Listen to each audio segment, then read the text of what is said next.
এবার জেলায় জেলায় বালি পাচার রুখতে তৎপরতার ছবিটা আপনাদের সামনে তুলে ধরবো, কারণ মুখ্যমন্ত্রী মমতা বন্দ্যোপাধ্যায়ের হুঁশিয়ারি, সতর্ক পুলিশ প্রশাসন। বালি পাচার রুখতে জেলায় জেলায় তৎপরতা।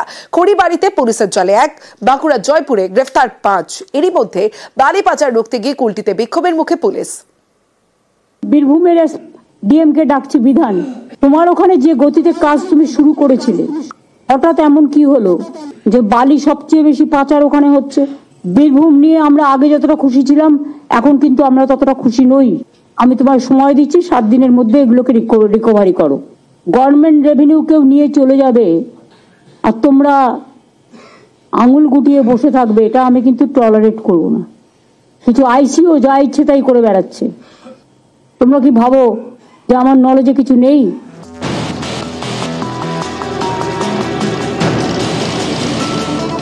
বীরভূমে বালি পাচার নিয়ে বৃহস্পতিবার ধমক মুখ্যমন্ত্রীর। এরপরই তৎপর পুলিশ প্রশাসন, জেলায় জেলায় ধরপাকড়।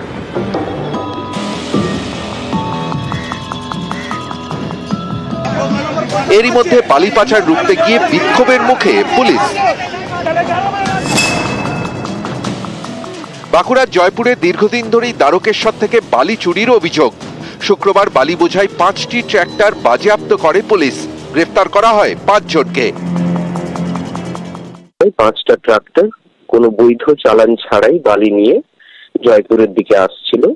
তো আমরা যখন ওই ট্রাক্টর গুলিকে আটকাই, ওরা যেহেতু কোনো বৈধ চালান আমাদের কাছে প্রডিউস করতে পারেনি, আমরা ওই 5টা ট্রাক্টর এবং 5টা ট্রাক্টরের সাথে 5 জন চালক, তাদেরকে আমরা গ্রেফতার করি। বালি ভর্তি ট্রাক্টর গুলো আমরা থানায় সিজ করে রেখেছি। 2টো স্পেসিফিক কেস এটার এগেনস্টে হয়েছে। আজকে অভিযুক্ত যে ট্রাক্টর চালক যারা আছেন 5 জন, তাদেরকে থানায় কোর্টে পাঠানো হয়েছে। শিলিগুড়ি লাগোয়া খড়িবাড়ির ভালুকগাড়া, এখানে নাকা তল্লাশিতে আটকানো হয় বালি বোঝাই ট্রাক্টর।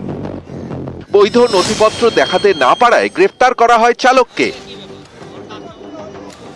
এদিকে বালি পাচার রুখতে গিয়ে কুলটি থানার শাকতরিয়া এলাকায় বিক্ষোভের মুখে পড়ল পুলিশ।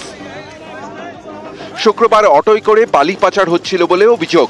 এও অভিযোগ, পুলিশ অটোটিকে আটক করতে গেলে বাধা দেয় পাচারকারীরা, এমনকি পথ অবরোধ করে বিক্ষোভও দেখানো হয়। নিউজ 18 বাংলা।